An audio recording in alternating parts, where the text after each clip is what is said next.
Hello Year 8, we're going to continue on with our lesson on matter, and today we're going to look at specifically diffusion and something called a Brownian motion. By the end of this session I expect you to know the definition for diffusion and Brownian motion. I expect you to describe how diffusion affects a substance in solution or the air, explain why diffusion is passive using the idea of Brownian motion, and finally guys, explain or investigate the effect of temperature on diffusion. Before we start, a few things. Turn off your phone or put it in a different room. Don't have any other tabs open on your computer. Answer all the questions. Pause the video if you need to. You can always rewind and listen again if you have missed something. Something, I meant, not something. And finally guys, do not give up. Okay, to start us off with, you have to do this do now task, and all I want you to do is, I want you to answer the questions 1 to 5 on page 1 and 2 of the booklet that you will have downloaded, okay? And for groups, so sets 1 and 2, have a go at the extension if you can. If not, don't worry about it, and use these words, okay? Ordered, random, touching, spaced, vibrate, moving quickly, strong or weak force of attraction. Give yourself 10 minutes. Using a green pen, I want you to assess your answers, okay? So for solids, the arrangement is the particles are ordered, they're touching, movement, particles vibrate in place, attraction between particles and solids, the forces, they have strong force of attraction. That is why solids are hard. In liquids, the arrangement of particles is random, the particles all touching each other, the particles moving around, and as a result, the force of attraction between the particles and liquids are weaker. In gases, it's very different.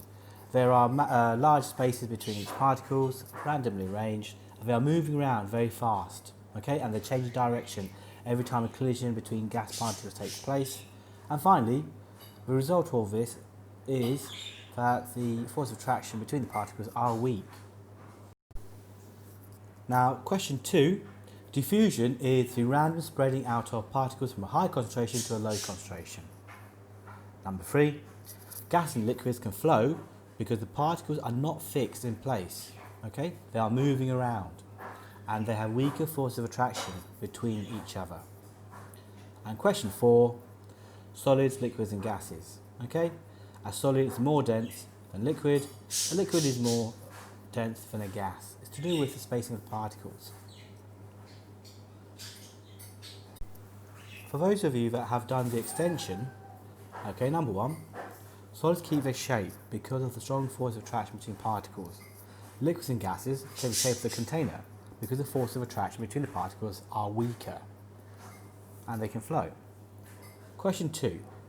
The particles in the gas have more kinetic energy, okay? And that is why the particles in gases move around very, very fast compared to those of liquids. And therefore, diffusion in gases tends to be much, much faster than diffusion in liquids. And finally, guys, the gaseous iodine will still weigh 5 grams because the number of particles has not changed. All that's changed is the gaps or the space between each particle. Water is an example of a solvent. A solvent is a liquid that a solute can dissolve in. The sugar is an example of a solute. It is a solid that will dissolve. A solute is a substance that dissolves in a solvent. So if you look at the diagram, we see a mixture. We see a mixture because we've got solvent particles and solute particles. However, they can be separated and they are not chemically combined. Okay? Solutions are mixtures.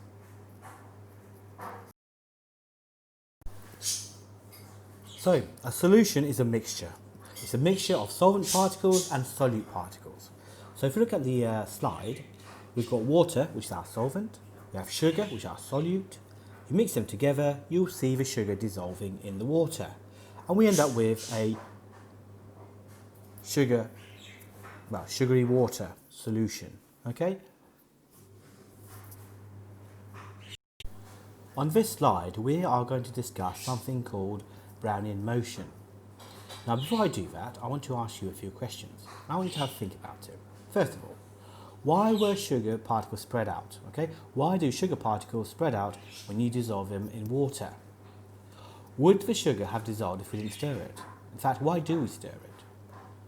Would the sugar solution have all the particles bunched together or have them all spread out? How would they spread out if we didn't touch the sugar particles? The answer to all of these questions is Brownian motion. Okay? Now you already know Brownian motion exists, but you probably didn't know what it was called. Brownian motion is the random movement of particles in a liquid or gas.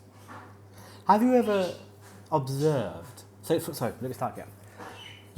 Have you ever burnt a piece of paper, and have you ever seen specks of ash just floating around? Okay? Floating around, and then they change direction ever so slightly. What's happening here is your fleck of ash is bumping into gas particles, and hence the reason why it is moving from one direction to another. Okay, this is random movement. Now you can't predict which way the particle will go, because these particles are being hit by particles that you cannot see. Here's a little exercise. I want you to watch this animation and try and come up with a definition of diffusion by yourself. Okay? So what you want to think about is the following things. Where did the particles start? How do they spread out? And do they stop?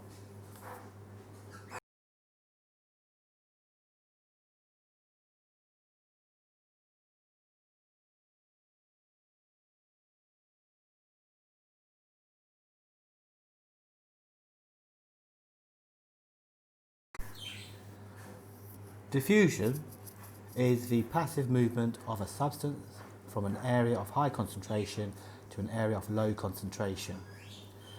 It will stop when there is a universal concentration throughout. So, a couple of questions. What does the word passive mean? In this case, passive means that no energy is needed. Okay, no energy is needed, no energy is added, no energy is taken away. It just happens without any energy being involved. The second question is, will it actually stop? Well, it appears to stop as it looks the same concentration, but the particles are still moving, okay, in random directions. Have a go at these 4 questions. Okay, question 1, define diffusion. Question 2, define Brownian motion. Question 3, explain why diffusion is passive using Brownian motion. And finally, here's a little scenario. Someone has just thrown a stink bomb into the classroom door at the front of the class.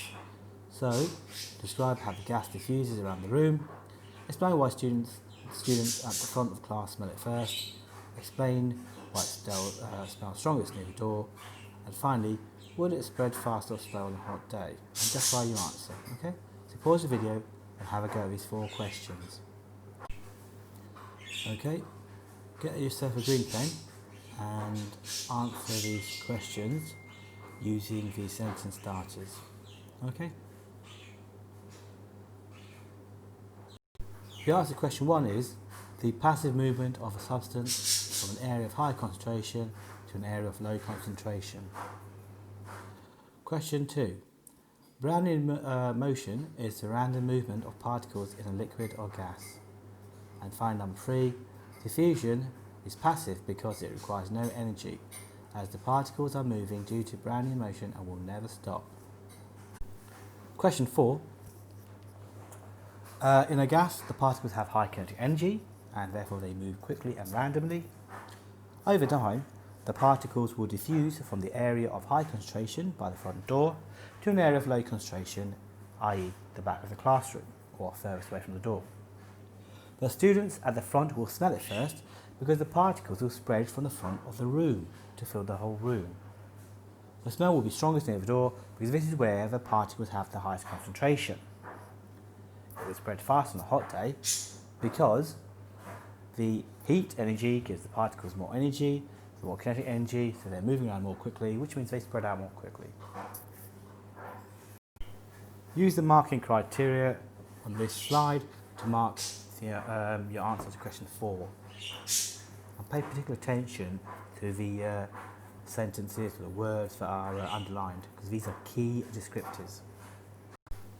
Okay, we are going to do a quick home experiment. Okay, you'll need the following equipment: 3 glasses, stopwatch or time on your phone, I suppose, measuring jug, and a tablespoon. Now, you could use blackcurrant squash, or you can use anything that's coloured, basically. Okay, blackcurrant is a bit better because it's dark. That's your choice, as long as it's coloured. Okay, so this is the method. First of all, use the measuring jug, or use a measuring jug, to fill up 1 glass with water. Place this glass in the fridge for an hour. Now, as you wait, fill up another glass with the same value of water from the cold tap as the first. Step 4, add a tablespoon of squash to the cold water.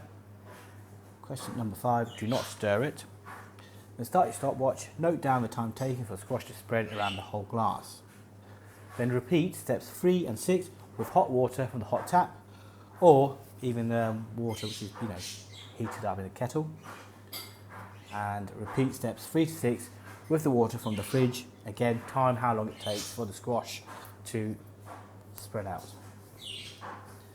Do this, do each one a couple of times so you can get a mean value. Now, using your results from the experiment, fill in this table. Thank you.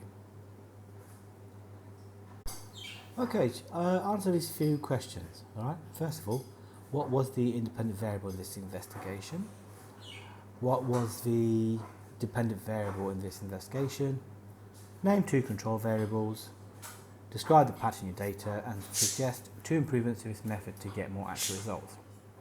Now, before you start panicking, an independent variable is the thing that you change in an experiment, and the dependent variable is the thing that you measure.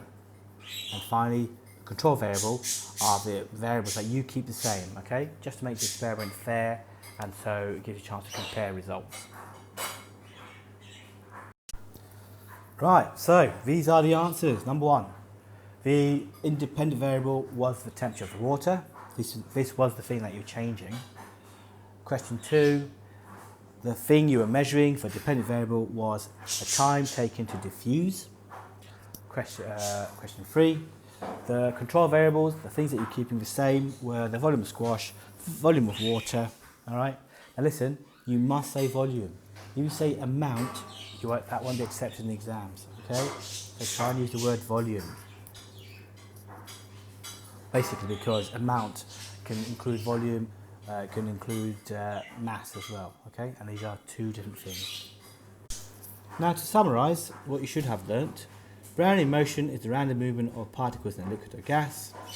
Diffusion is the passive movement of a substance from an area of high concentration to an area of low concentration. Diffusion will stop when there is a universal concentration throughout. And finally, the hotter a fluid, the faster Brownian motion is, and therefore the rate of diffusion.